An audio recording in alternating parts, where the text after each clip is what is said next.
तो उदयपुर से ये बड़ी खबर आपको बता रहे हैं, जहां पर आदमखोर पैंथर का एक और शिकार। गोगुंदा में जारी आदमखोर पैंथर का आतंक। पैंथर ने एक और महिला को अपना शिकार बनाया है। खेत में काम कर रही थी महिला, जिसकी मौत हो गई है। संवाददाता कपिल फोनलाइन पे इस वक्त हमारे साथ है। कपिल, पैंथर का आतंक लगातार बढ़ता जा रहा, आज एक और महिला को शिकार बनाया गया है। बिल्कुल, देखिए जिस तरह से पैंथर का आतंक बढ़ रहा, आप देखिए कि महज 2 दिन के अंदर 3 लोगों का शिकार कर दिया, जिसमें एक बच्ची, एक वृद्ध और एक बुजुर्ग महिला जो है उसको शिकार बनाया गया है। अब ग्रामीणों का मानना है कि ये जो पैंथर है ये अब आदमखोर हो चुका है और लगातार जो लोग हैं, ग्रामीण हैं, उन पर अटैक करता हुआ नजर आ रहा है। 3 लोगों की मौत हो चुकी है, 2 दिन में 3 लोगों का शिकार पैंथर कर चुका है। और जो एक 9वीं कक्षा की बच्ची का शिकार किया था, उसके बाद में एक बुजुर्ग व्यक्ति का शिकार किया और अभी कुछ ही देर पहले इस बुजुर्ग व्यक्ति का अंतिम संस्कार ग्रामीणों ने किया। और एक और घटना सामने आई कि खेत में काम करने वाली एक महिला को पैंथर ने अपना शिकार बना लिया और उसकी भी मौके पर ही मौत हो गई। देखिए, तीनों जो घटना है, बताया जा रहा है कि महज 2.5 किलोमीटर के रेडियस में हुई है, इसलिए ये अनुमान लगाया जा रहा है कि शायद हमला करने वाला पैंथर जो है वो एक ही हो। क्या अभी तक कोई वन विभाग की टीम नहीं पहुंची है पैंथर को ट्रैकुलाइज करने के लिए? वन विभाग की टीम लगातार डटी हुई है। वन क्षेत्रों में वन विभाग की जो कर्मचारी है वो घूम रहे हैं, पैंथर को तलाशने की कोशिश कर रहे हैं। उसके लिए कैमरे भी लगाए गए हैं और साथ ही पिंजरे भी लगाए गए हैं, लेकिन अभी तक किसी तरह की कोई सफलता नहीं मिली है। कोशिश की जा रही है कि जल्दी से जल्दी इस पैंथर को पकड़ा जाए ताकि और अधिक जनहानि जो है वो इस इलाके में ना हो। बिल्कुल, और क्योंकि पैंथर जब आतंक कर रहा है जंगली वाले इलाकों में, तो लोग यहाँ पर ना जाएं, क्या इसको लेकर कोई इंतजाम किए गए हैं? क्योंकि वो इलाके जहाँ पर पैंथर का मूवमेंट अधिक है, क्या वन विभाग की तरफ से बताया गया है कि कहाँ पर पैंथर का मूवमेंट ज्यादा रह रहा है?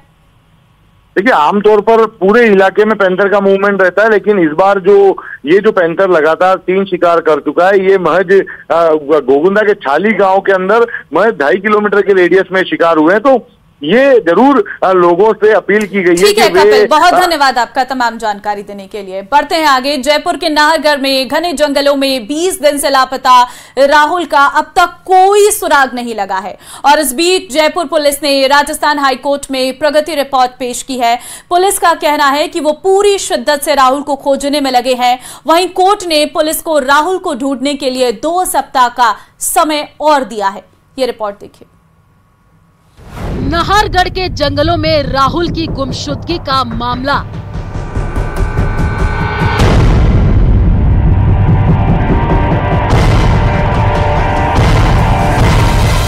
जयपुर पुलिस ने हाईकोर्ट में सौंपी स्टेटस रिपोर्ट।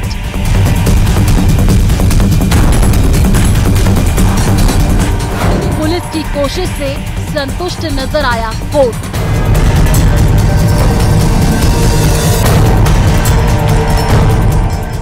नाहरगढ़ के जंगलों में राहुल कहां गुम हो गया, कोई नहीं जानता।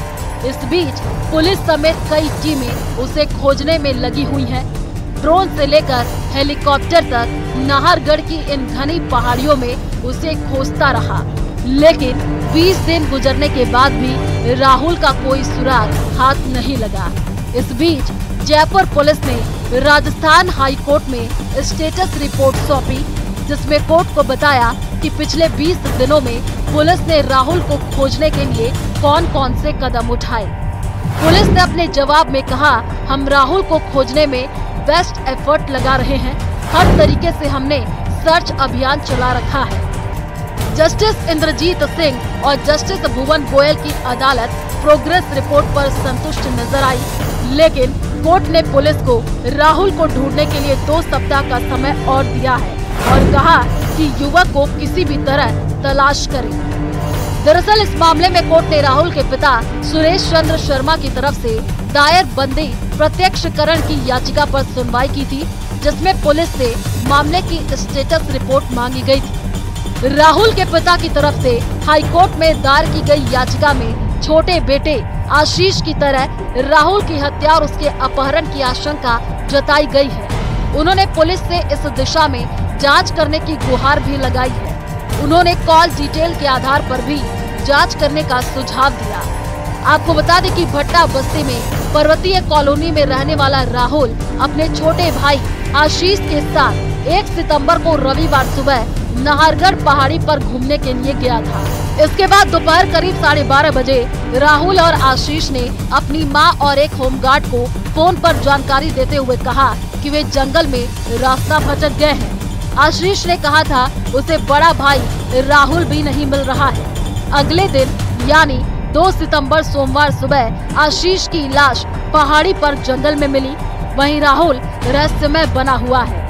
जयपुर से न्यूज़ 18 राजस्थान के लिए विष्णु शर्मा की रिपोर्ट।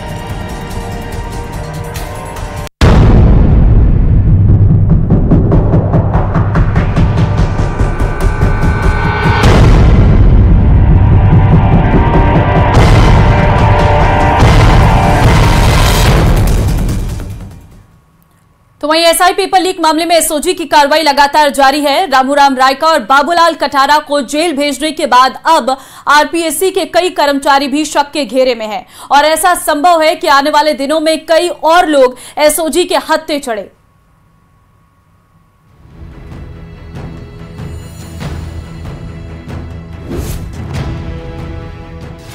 एसआई पेपर लीक मामले में एसओजी की जांच तेज।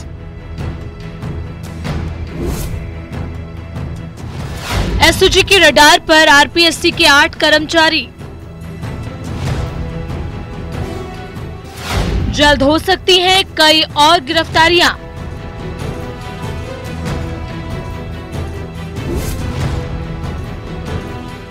एसआई भर्ती पेपर लीक मामले में एसओजी की जांच का दायरा बढ़ता जा रहा है। अब तक करीब 100 से ज्यादा लोगों की गिरफ्तारी इस मामले में हो चुकी है और इस बात की पूरी संभावना है कि आने वाले दिनों में आरपीएससी से जुड़े कुछ और कर्मचारियों की गिरफ्तारी हो सकती है।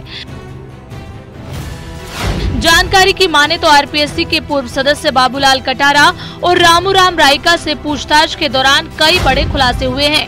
उनसे पूछताछ के बाद आरपीएससी के 8 कर्मचारियों को नामजद किया गया है, जिनसे एसओजी पूछताछ कर रही है। कटारा और रायका के बाद इन 8 कर्मचारियों की भूमिका संदिग्ध है। बताया जा रहा है कि जिन 8 कर्मचारियों को नामजद किया गया है वो बाबूलाल कटारा और रामूराम रायका के ऑफिस के स्टाफ से जुड़े हैं। सूत्रों की माने तो एसओजी बाबूलाल कटारा और रामूराम रायका को रिमांड के दौरान आरपीएससी मुख्यालय लेकर गई थी, जहां से कुछ अहम दस्तावेज जब्त किए गए। बताया जा रहा है कि जिन 8 कर्मचारियों की भूमिका संदिग्ध है वो कटारा और रायका के बेहद करीबी हैं। माना जा रहा है कि कटारा ने इन्हीं कर्मचारियों की मदद से पेपर हासिल कर रायका को दिया। जयपुर सेंट्रल जेल में बंद बाबूलाल कटारा ने एसओजी की पूछताछ में रामूराम रायका को पेपर देने की बात कबूल कर ली है। सूत्रों की माने तो कटारा ने आरपीएससी के पूर्व सदस्य रायका को फ्री में पेपर देने की बात कबूल की है। उनका कहना है कि पुराना दोस्त होने के चलते उनसे कोई पैसा नहीं लिया गया। ऐसे में एग्जाम से करीब 6 से 7 दिन पहले कटारा ने पेपर हासिल कर इसके प्रश्नों को हाथ से एक पेपर पर लिखवाया। इसके बाद इसकी फोटो खींचकर रायका को उपलब्ध कराई। हालांकि एजेंसी को इस सवाल का जवाब अब तक नहीं मिल सका है कि रायका ने पेपर किसी और को दिया या नहीं। वहीं बाबूलाल कटारा ने रायका के अलावा एसआई भर्ती परीक्षा का पेपर और किसे दिया, इसका भी जवाब मिलना बाकी है। ऐसे में एसओजी तफ्तीश कर रही है कि पेपर लीक प्रकरण में इन कर्मचारियों की भूमिका क्या रही, क्या इन्होंने भी किसी और को पेपर दिया। ऐसे में एसओजी की पूछताछ में अगर भूमिका संलिप्त पाई गई तो जल्द ही और गिरफ्तारियां देखने को मिलेंगी। राजस्थान पुलिस सब इंस्पेक्टर भर्ती परीक्षा पेपर लीक प्रकरण 2021 से जुड़ा हुआ मामला अब आरपीएससी तक पहुंचा है। एक बार फिर से एसओजी की जांच का दायरा आरपीएससी तक पहुंचा, जिसमें एसओजी ने आरपीएससी के 8 कर्मचारियों को पूछताछ के लिए बुलाया है। माना जा रहा है कि बाबूलाल कटारा और रामूराम रायका की गिरफ्तारी के बाद ही ये नाम सामने है, जिसमें एसओजी को लगता है कि इन 8 कर्मचारियों की भूमिका भी कहीं ना कहीं पेपर लीक प्रकरण में लिप्त जुड़ी हुई है। अब जो हम आपको बताने और दिखाने जा रहे हैं वो खून के बदले खून की कहानी है। 3 साल पहले हुई एक हत्या और फिर उस हत्या के बदले एक और हत्या। ये रिपोर्ट देखिए।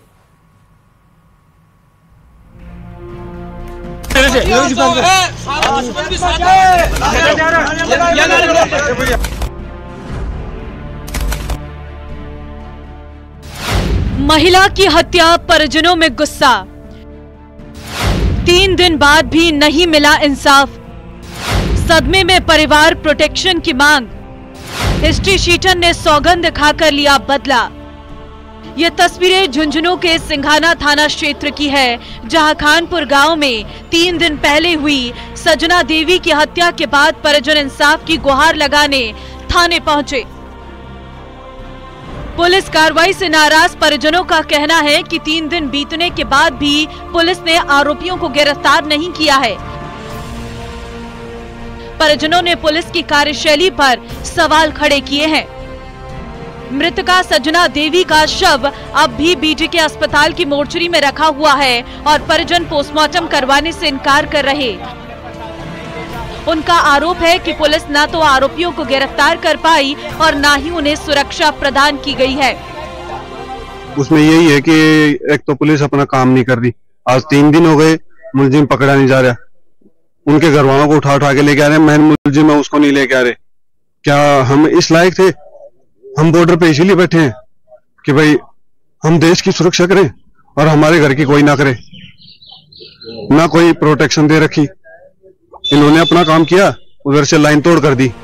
इधर पुलिस का कहना है कि उन्होंने परिवार को सुरक्षा मुहैया करा दी है और आरोपियों की गिरफ्तारी के लिए 5 टीमें राजस्थान और हरियाणा में दबिशें दे रही हैं।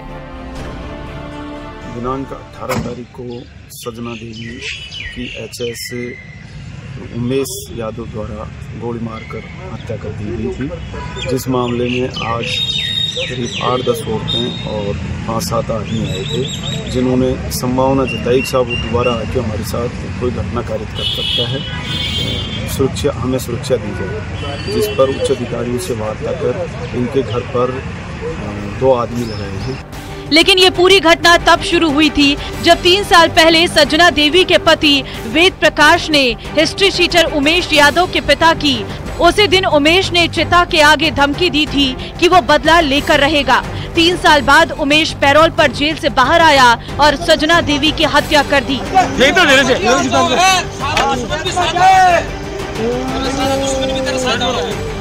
इस वीडियो में साफ देखा जा सकता है कि 3 साल पहले उमेश ने अपने पिता की चिता के सामने किस तरह से धमकी दी थी कि तेरे दुश्मन भी तेरे साथ आ रहे हैं।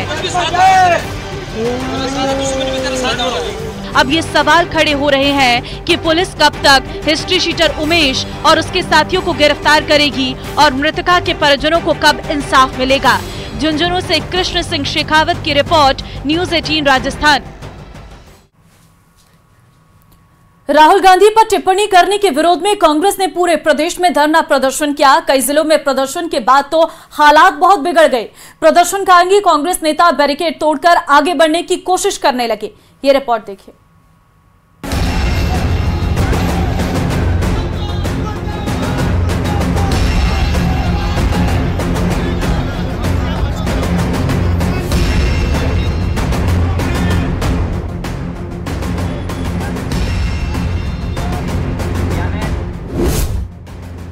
राहुल गांधी पर टिप्पणी करने के विरोध में कांग्रेस ने पूरे प्रदेश में धरना प्रदर्शन किया।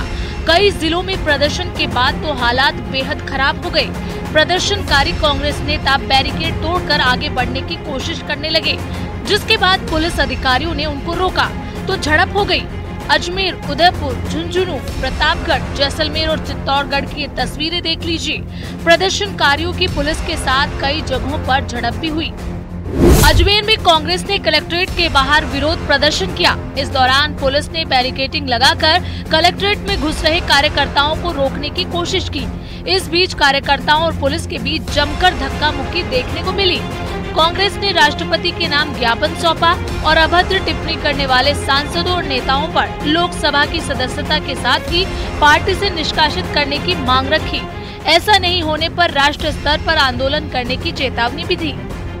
आज पूरा देश देख रहा है किस तरह सत्ताधारी पार्टी और उसके सहयोगी विपक्ष के नेता के साथ अपशब्दों का उपयोग कर रहे हैं, उसको जान से मारने की धमकी दे रहे हैं और देश की एकता अखंडता को जो है तोड़ने की पूरी ताकतें लगा रहे हैं। उस स्थिति में अगर प्रधानमंत्री जी ने चुप्पी साध रखी है तो देश की जनता इसको देख रही है। और एक बहुत दयनीय बात है कि जो व्यक्ति सब समाजों को, गरीबों को और देश के उन पीड़ितों को साथ लेके चल रहा है, और एक तरफ मोहब्बत की बात कर रहा है और एक तरफ ये नफरत की आग फैला रहे हैं। तो इस तरह सारी देश की जनता ने देख लिया, कांग्रेस पार्टी कभी बर्दाश्त नहीं करेगी। राहुल गांधी जी के ऊपर यदि थोड़ी सी भी आंच आई तो हिंदुस्तान के करोड़ों कांग्रेस कार्यकर्ता कुर्बानी देने के लिए तैयार है। आज का तो ट्रेलर है, फिल्म अभी बाकी है। उदयपुर में शहर, जिला और देहात कांग्रेस ने भी कलेक्ट्रेट के बाहर प्रदर्शन किया। इस दौरान कांग्रेसियों ने बीजेपी सरकार के खिलाफ जमकर नारेबाजी की। कांग्रेस नेताओं ने राहुल गांधी के खिलाफ अपमानजनक टिप्पणी करने वाले नेताओं को बर्खास्त करने की मांग उठाई। महाराष्ट्र से शिवसेना से विधायक गायकवाड़ ने जिस तरह से हमारे लोकसभा में प्रतिपक्ष के नेता राहुल गांधी जी के बारे में कहा कि जीप काटने वाले को 11 लाख रुपए दिए जाएंगे, और केंद्र की मोदी सरकार में जो मंत्री है रमनीत सिंह बिट्टू, उसके द्वारा राहुल गांधी जी के बारे में आतंकवादी शब्द कहे जाने के बारे में हमने राष्ट्रपति महोदय के नाम ज्ञापन दिया। झुंझुनू में कांग्रेस जिलाध्यक्ष दिनेश टुंडा के नेतृत्व में कलेक्ट्रेट पर धरना दिया गया, जिसमें मदरसा बोर्ड चेयरमैन एमडी चौबदार समेत बड़ी संख्या में कांग्रेस नेता और कार्यकर्ताओं ने हिस्सा लिया और बड़े आंदोलन की चेतावनी दी। कांग्रेस का कार्यकर्ता चाहे देश की आजादी के समय की बात हो, चाहे आज हर मोर्चे पे डट के खड़ा है। राहुल गांधी जी के कंधे से कंधा मिला के साथ देने के लिए तैयार खड़ा है।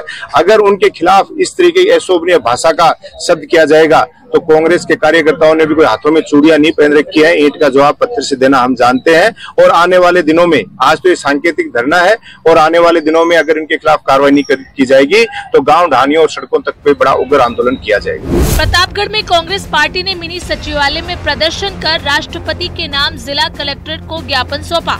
ज्ञापन में राहुल गांधी के खिलाफ अभद्र और अमर्यादित बयान देने वालों के खिलाफ कार्रवाई की मांग की। अब जरा जैसलमेर से आई तस्वीरों को देखिए। पीसीसी महासचिव अंजना मेघवाल के नेतृत्व में हनुमान चौराहे के पास गांधी दर्शन के आगे कांग्रेसियों ने धरना प्रदर्शन किया। कांग्रेसियों ने केंद्र और राज्य सरकार के खिलाफ नारेबाजी की।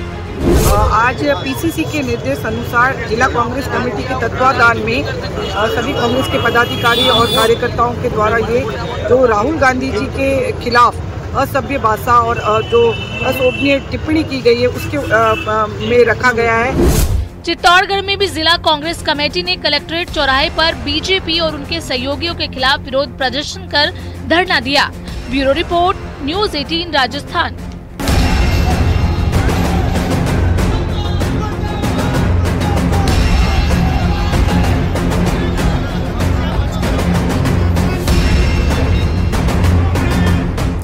सिरोही की क्षेत्रपाल कॉलोनी और सादुलपुर कॉलोनी में रहने वाले लोग पिछले कई साल से सड़क और नालियों के लिए परेशान हैं।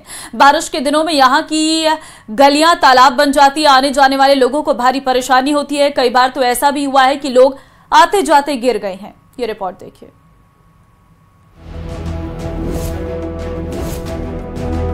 ये तस्वीर है सिरोही के क्षेत्रपाल नगर और सादुलपुर कॉलोनियों की, जहां के लोग पिछले कई साल से सड़क और नाली बनाने के लिए दफ्तरों की चक्कर काट रहे हैं। कई बार हादसे भी हो चुके हैं, लेकिन अधिकारियों की नींद है कि टूटने का नाम नहीं ले रही है।